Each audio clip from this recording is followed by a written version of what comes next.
appears that this wall is leaning out that way. Got my line laser going here.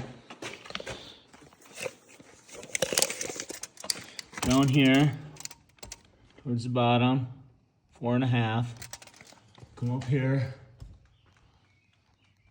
5.5. And as you go up, it gets even worse. Appears that the support post next to the garage is leaning. You can see down here at the line laser, I'm off from there about 1 1/8 inches. And as I go up the wall, 2 1/8.